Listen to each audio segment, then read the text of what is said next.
సంగారెడ్డి మున్సిపాలిటీలో మౌలిక వసతుల అభివృద్ధిని మరింత వేగవంతం చేసే దిశగా 31.70 కోట్ల వ్యయంతో చేపట్టనున్న వివిధ అభివృద్ధి పనులకు రాష్ట్ర వైద్య ఆరోగ్య శాఖ మంత్రి దామోదర్ రాజనరసింహ, టీజీఐఐసీ చైర్మన్ నిర్మలా చెక్కారెడ్డి శంకుస్థాపన చేశారు. ఈ సందర్భంగా హెచ్ఎండీ నిధులతో 8 కోట్ల వ్యయంతో రోడ్లు, మురుగు కాలువల నిర్మాణ పనులకు, సీడీఎంఏ నిధులతో రాజీవ్ పార్క్ సుందరీకరణ పనులకు శంకుస్థాపన చేశారు. అదేవిధంగా అర్బన్ ఇన్ఫ్రాస్ట్రక్చర్ డెవలప్మెంట్ పథకం కింద 18.70 కోట్లతో రోడ్లు, మురుగు కాలువలు, సాలిడ్ వేస్ట్ మేనేజ్మెంట్ పనులు చేపట్టనున్నారు. హెచ్ఎండీఏ నిధులతో 2 కోట్ల వ్యయంతో రాజంపేట చౌరస్తా నుండి ఫిల్టర్ బెడ్ వరకు సీసీ రోడ్ నిర్మాణం, ఫిల్టర్ బెడ్ మరమ్మతుల పనులకు మంత్రి శంకుస్థాపన చేశారు.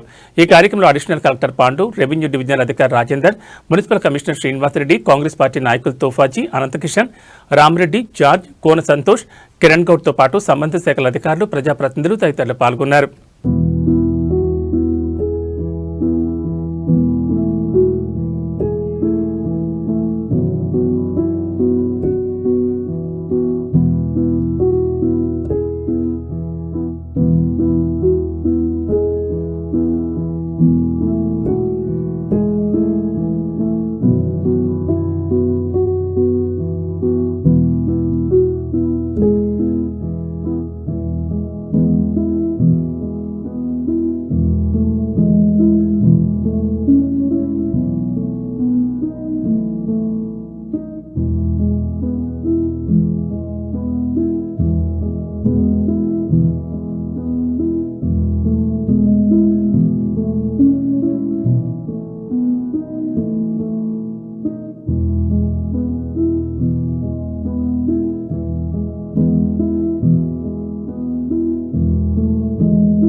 మనం రాజీవ్ పార్క్ కానివ్వండి, మహబూబ్ సాగర్ చెరువు కట్ట కానివ్వండి, మరి మనకున్న రాజంపేట రోడ్ కానివ్వండి, సంగారెడ్డి టౌన్లో 38 వార్డులు ఎక్కడెక్కడైతే రోడ్లు సరిగ్గా లేకపోవడం ఉన్నది కాబట్టి అలాంటి రోడ్లు కూడా మనం మరి పునర్నిర్మించుకోవడానికి ఈ కార్యక్రమం ఇప్పుడే కమిషనర్ గారు చెప్పిండ్రు. హెచ్ఎండి నుంచి 8 కోట్లు శాంక్షన్ చేయడం జరిగింది.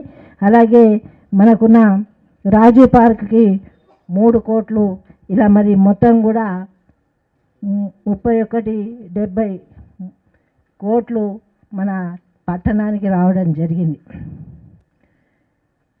అంటే ఇక్కడ రాతల్లోనే చూస్తున్నాం, మాటల్లో వింటున్నాం, కానీ దానికి ఎంత కృషి చేస్తే 1 సంవత్సరం పట్టింది. ఫైల్ పట్టుకొని అన్ని డిపార్ట్మెంట్లో తిరిగి అధికారులను, ఉన్న మంత్రులను ఒప్పించి మెప్పించి సంగారెడ్డికి మరి జగ్గారెడ్డి గారు తీసుకురావడం జరిగింది. పేరు లేదేమో పోగొట్టిండ్రు, కానీ జనరల్గా బయట పోతే సంగారెడ్డి అంటే ఏ పేరు అంటారు మీకు తెలుసు. సంగారెడ్డిలో ఆ పేరు దూర్చేసింది, కానీ బయట మాత్రం ఇంకా కూడా ఆ పేరు అలాగే ఉండిపోయింది. అది మర్చిపోలేకుండా ఉన్నాం, కానీ ఇంకా కూడా సంగారెడ్డికి అభివృద్ధి చేయాలి, సంగారెడ్డికి ఇంకా కూడా కళ తీసుకురావాలి, సంగారెడ్డికి ఇంకా కూడా చేయాలని తపన జగ్గారెడ్డి గారికి ఉంది. ఒక విన్నపం, సంగారెడ్డి 38 వార్డుల్లో వచ్చే ఎన్నికల్లో మరి మీకు కూడా బాధ్యత ఉంది.